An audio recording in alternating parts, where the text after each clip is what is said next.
I am an artist living in beautiful Vermont, USA, and I have a lot of questions. So I engage the minds of the people that I meet. Poets, writers, artists. I explore what's inside and share it with you. My name is Ricky McGeckran, and I am eager to know. Hello everyone, and welcome to Eager to Know. Today's guest is David Billings, who is Executive Director at Our Place Drop-In Center, which is a food pantry and a meal center. Yeah. Welcome to Eager to Know. All right, thank you for having me. So tell me, first of all, a little bit about what Our Place does. Well, Our Place, we help bridge the gap between what people need to survive and what they have to survive. So if they find themselves short on money, one of the first things people do is sacrifice on food. It's a big expense here in Vermont. It's higher than most states in America. Vermont's a very expensive place to feed yourself in. So what we do is we provide supplemental groceries and hot meals 5 days a week during the week for people. 5 days a week, hot meals. So Correct. You can, anyone can just show up. Anyone can just show up. Yeah, there's no criteria for you coming down to Our Place to use our services. It's free for anybody in the community. Okay. Now, I have never enjoyed any of the hot meals, but I have been in there when the hot meals were being prepared, and you guys were preparing ham salad, which is was one of my personal favorites. And that's so 5 days a week, hot meals. Right. That's so breakfast and lunch. We serve breakfast from 9 a.m. to 10 a.m. and then lunch from 11 to 12:30. okay. And then you also mentioned groceries available. Tell me a little bit about how that So works. Monday and Wednesday and Fridays by appointments, people can make an appointment and come on down, and they can shop our aisles that we have, fresh produce, canned vegetables, and those type of things that they can use to. I mean, it's not. I don't think you can eat fully from the food pantry, but you can definitely supplement significantly your grocery bill. Yeah. And you mentioned that food costs are higher in Vermont, and I definitely noticed that when I moved here. I moved here about 2 years ago, and I was coming from Chicago, right, which has, I feel like, very low food cost. There's so many people, there's so many grocery stores, there's such a large population. It was very, very inexpensive to purchase. I'm a big vegetable eater. Okay. So to purchase vegetables, it was very inexpensive. When I moved to Vermont, I was shocked at how much more it was. And I guess that's because there's not a lot of grocery stores. Yeah, I think it's the lack of competition. But I experienced the same thing. I'm from New Jersey, and there, you can get produce, like factory produce there, at significantly less prices than you see here in Vermont. And then not to mention like the organic produce, which is excellent up here in Vermont, but it's a premium and it's out of reach for a lot of people that live here. Yeah. And you are pretty busy with people coming for these meals, I assume. There's a big population that has a gap between what they can provide themselves and what you are able to offer. So in the food pantry side, we're supplementing grocery for about 90 families in our community every month. And as far as the meal is concerned, we do about 100 hot meals a day. That includes breakfast and lunch, between 100 and 150 meals every day, depending on how many people show up, what time of the month it is. And also what time of year it is. We have a little bit of an influx in the summertime because the weather is nice. So we get a little bit more transient people coming through. So we see some upticks in the summertime, but it's pretty steady, around 100 meals a day. Okay, and so Our Place is in Bellows Falls, Vermont. Right. So people that are listening to this and are watching this and are in the area, that is a service that's available. But also, if you are someone that can volunteer your time, tell me about the needs that you would have from the community. So we have some needs for volunteers. We're definitely expanding our programs a little bit. We manage with 4 people the day-to-day operations of what we do, but there's always some room for expanding out, like delivering food to people, and so those are things that we could definitely use some help with as far as volunteers are concerned. Also coming down and manning the food pantry is another thing that people can come and do, and that's Monday, Wednesday, and Friday. Okay, great. And if they were interested in participating in those volunteer, they would do what? They can just give a call down to our place or send me an email or just come on down. Okay, great. And the website for our place, I'll put it at the bottom of the video, but It's for people that are www. listening, Yeah, it's www.ourplacevermont all spelled out.org. our place Vermont. Vermont .org. You got to spell that all out. All right, great. All right, so let's talk about you, because Okay. you are doing this now, but you come from a place that is very different, Very and different. doing something different. Yep. So doing something very different. You've done a variety of things, and tell me about some of the things that you had done in the past that led you to here, Sure. that are related to what you're doing now. Well, my first real career job after I got out of college was I worked for Payne Weber. I was a retail broker for Payne Weber. I worked there for 8 years. Sold stocks and bonds. I'd probably still be there if they weren't purchased by UBS, the big Swiss bank. Yeah. So when they came in, they shook up everyone, and so I had to take my bags and move to Morgan Stanley. I went to Morgan Stanley for 2 years. And then after that, my wife was a senior analyst at J.P. Morgan, and Okay.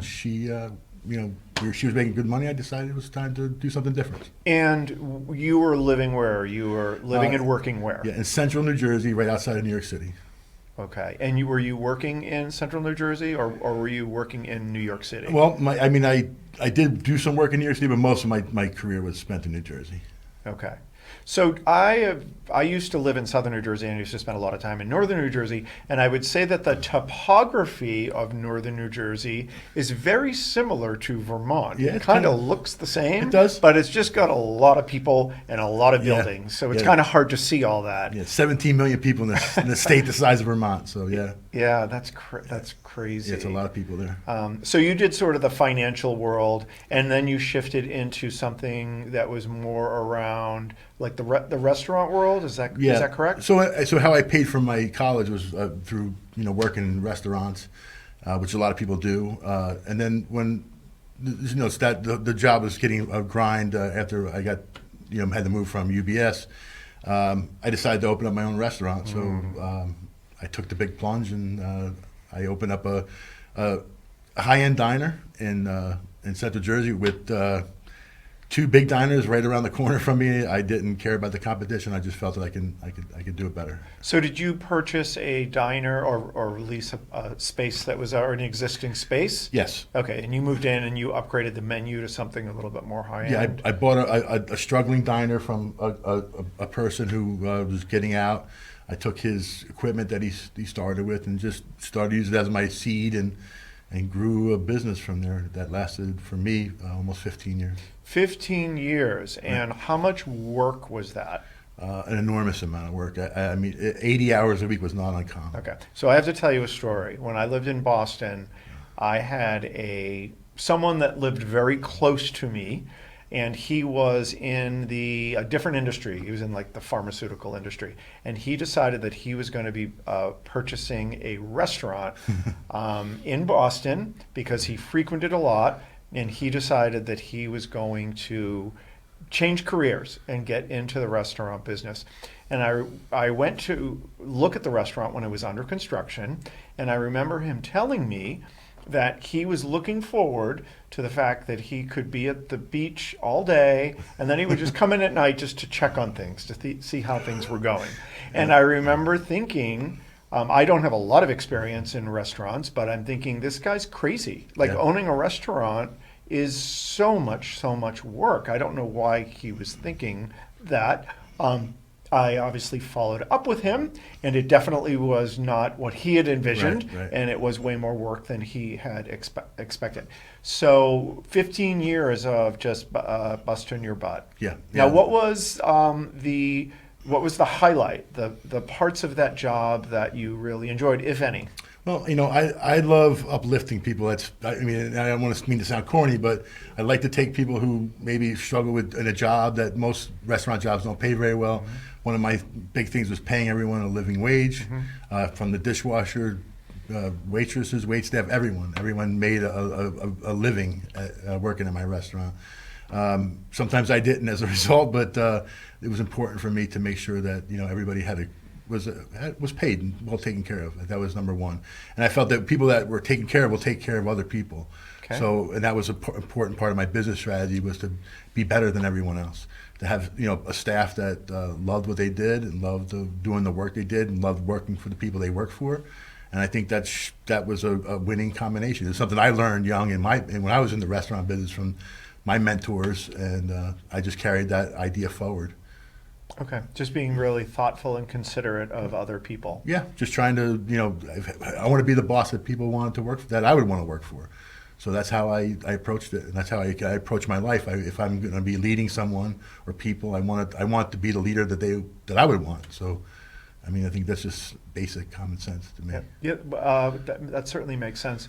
Did you have both bosses and leaders that you looked up to, and also ones that were behaving in ways that you were a lesson for you that you don't want to behave like that? Certainly. I mean, I've had leaders, bosses that run the gamut from being great and like the best at what they do to people that you would be like, wow, how did you get to this level? And I took all those things in and fashioned a career out of it.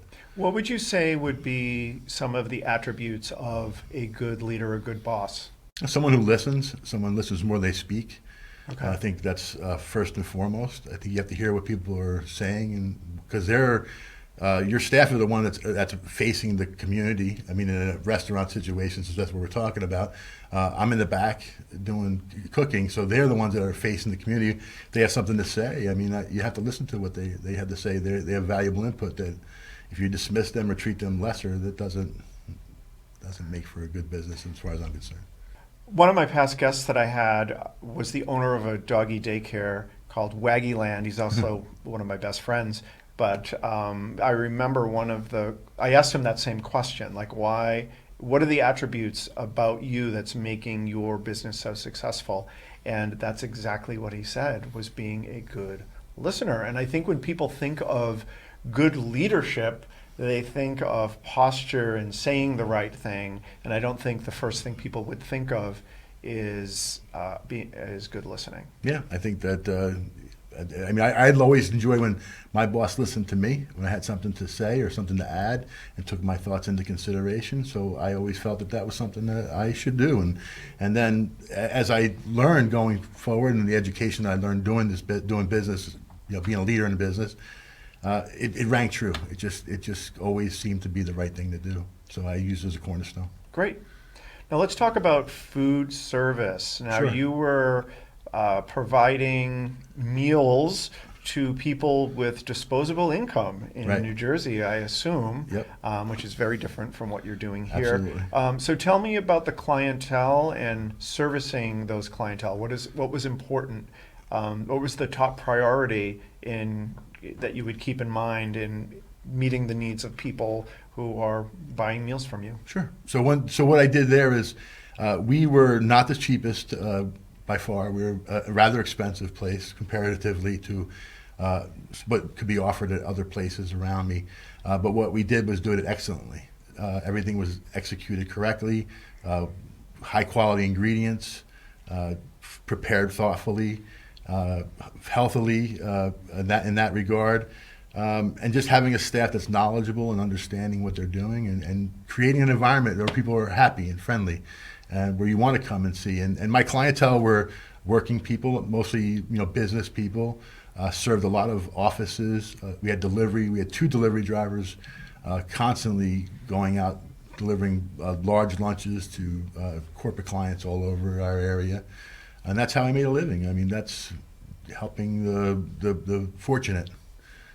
Buy $15 or $20 lunches every day. That's where I made my business. So when you're focusing on excellence and trying to get a premium for that, how do you have to market that, or is it just the experience of consuming your product and experiencing what you have to offer? Is it sort of automatic, or do you? How do you? I use it automatic. It's something that was organic. I always felt that organic was better. I don't want to tell everybody how great I am. You come and see how great I am. I feel like when you open something new, you're something in any location, people want to check you out, see Sure. what's going on. So I I used that to my advantage when I did, hey, I'm a new place, I'm here. I did that kind of advertising, but I tried to deliver from day one, and I think it paid off. I mean, it did pay off. It was making sure that you got done what you wanted to follow through with your vision. You have a vision to follow through with it. So that's really basically what it was. And I did that, put my head down, and kept working. And was that it was 15 years. Right. And so obviously it started with this vision, you executed and realized delivering excellence. And then at some point you no longer did it. So this was somewhat of a journey for you. Yeah. I mean, it was the reason why what got to that point where I didn't want to do it anymore was a lot of personal tragedy in my life. I had my parents passed away close together, and they were an integral part of my restaurant. They were there all the time. Not that they did anything. My father helped a little bit, but just not having them there. And then my in-laws also passed away, all within a 4-year period, and it just was devastating to me and my then wife. But it just took the wind out of my sails, and that was when I decided that it was time to sell it and try something different. So you went from providing food to people with disposable income to a situation now where that's not the case. Right. So what are some of the similarities? What can you tell me about some things that you learned or were important in what you were doing previously that are important here? Sure. So one thing I want to say first so in the back door of my restaurant was always open to anyone who didn't have enough money to spend to go into the front of the building. So if you needed a meal, you were always welcome to come to the back door. My back door was always open to the homeless or whomever needed anything in there, and I would give free meals to anybody who needed it. So, was that something you did the entire 15 years? Well, it's something I picked up probably around year 5 or 6. What made you do that? People were just in the neighborhood that I was in was not the best all the time. I mean, Okay. it was more of a blue collar, tough kind of neighborhood. Okay. Because the rents were cheaper, and I can draw from some of the wealthier towns around that come in. Uh-huh. But so what I saw was people that were struggling, Okay. that right around, and I just couldn't say no to someone who needed a meal. I mean, to me that was just, how could you say no? I think a lot of people say no. I think couldn't, I think yeah. a lot of restaurant owners would say no. Yeah, no, yeah, everybody, and we made jokes about it where people would come and you would offer them whatever you had a lot of, and they would say, can I have this, and make an order, and it's funny. I never took an insult to it. It's human nature, and so I just always had some kind of civic mind to help people, I guess, and that. So it was always something that I wanted to do, but it's very hard to find a career where you help people. So, but it was just something I just did instinctually. And so now you did find a career I did. to do that. Yeah, and it took a long time to get here, but some of the similarities, I guess, between going from that to this is leadership is always leadership, no matter what the job is. Running a business is running a business. I mean, running our place is a business. It's what we're doing. We're not making a product to make profit. We're delivering a product to help people that don't have. But at the end of the day, I still have a budget to manage with. I got to get revenue. I got to pay my staff. I got to keep the lights on. I mean, all those things are still the same. So running the business is exactly like running the business. Just some specific things that you learn as you go along, which I'm still learning. Learning the nonprofit world, which has its own quirks and weirdness that I'm learning. But I think leadership is just always the same no matter where you are. So I just take that experience and bring it to my staff there and try to make an environment where everybody feels comfortable, everybody feels welcome. And that's super important, especially in what I'm doing, is that no one should feel unwelcome. If that's the case, then you're failing at your mission. So, right. Yeah. So you're obviously a very empathetic person, very aware of others. I assume, were you always like this as a kid, or did something change that made you more like this? I wasn't always like this. I was a bit of a narcissist for a lot of my life, to be honest with you. The things I did, even when I was doing well for people or doing good things, the right things, the reason why I was doing them was to get a result, right? I knew that, but so I don't want to sit here and say to you, hey, I'm some saint or some, I'm not. But I learned over the years by just, I guess, maybe doing a repetition that I just get a lot more joy out of doing the right thing versus doing it for myself. And I learned how to be a better person through time, I guess. There was no aha moment or anything like that. I just woke up one day and realized, hey, you know what? You've really made a change in your life, and you're a different person now, and you see the world differently. Yeah. Maybe it's time or age. I don't know. I think it is, actually. I mean, I think that, but I don't think everybody does that. I think that if you are aware of what's going on, I think eventually you're going to become more aware and sensitive and less selfish. I think that people, I think guys in particular sometimes can be very selfish, particularly like in their 20s. Sure. But I think at some point, but then there's people that are my age that are still self-centered. Absolutely. So I think I think I do chalk up to experience a little bit, but I think if you had some experience with people who were givers, and I just saw that joy that they got out of that. And my grandmother was a giver, and I started thinking like long and hard about her and the things that she did in her community. Yeah. What kind of things did she do? Well, she would. I mean, she was a center of. I'm from Baltimore originally. She lived in Baltimore, and she would sit outside on her front porch, and the whole community would come to her. If they had a problem, an issue, just somebody to talk to. She was always there, and she'd always find a way to solve the problem. Call someone. She's magic. I don't even know where this woman. She didn't have a dime, 2 dimes to rub together, but she helped everyone she could, and she would give everything she had. And I just saw that. I was like, what an amazing woman. Like, what a role model she was. She was amazing. And I guess maybe channeling her a little bit in my life, thinking about her energy and all the joy that she brought people. I felt I wanted some of that too. That's wonderful. Yeah. That's wonderful. It feels so much better than going after something money. I mean, it doesn't mean anything.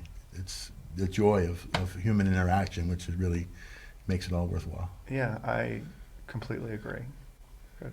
David, is there anything else that you want people to know about our place or about your experience and your journey? Well, one of the things that really surprised me is, I guess I had a lot of preconceived notions about the clientele that you would get, that I would deal with with a job like this. Okay. So I didn't have, because I have never had any real practical experience besides what goes on at my back door, and doing some volunteer work here and there as I went through. But I realized that the constituency at our place is predominantly senior citizens. Okay. They're just our neighbors. They're people that live right here amongst us. They're not some special kind of class of people or undesirable class. They're just regular folks, and that's all bad on me for having some kind of preconceived notion about that. So that's something I really want to kind of get the word out. I don't know if other people have that same preconceived notion. I can't. I don't know what's in the hearts and minds of everybody here in Vermont, but for me at least, I had some kind of thoughts about that, and I was wrong. Okay. And I think I want to tell everybody that these are just people that need help, and they're good people. And they may not agree with their politics. You may not agree with how they live their life, but that doesn't make them any less less desirable to help, and if they need it. And so I think that's the big message. Like, people in our community need help, and I think we need to rise up and help them. Well, good. Well, I'm glad that we have you in this role. Well, thank you. To help them. That's great. Thank you. You're very welcome. Well, David, thank you so much for hanging with me today. I appreciate it. It was great. I appreciate it. Yeah. My name is Ricky McGuckran, and you have been listening to Eager to Know, the podcast. If you haven't already, please go to Apple Podcasts and subscribe, rate, and review this podcast. Join me next week for another Eager to Know podcast.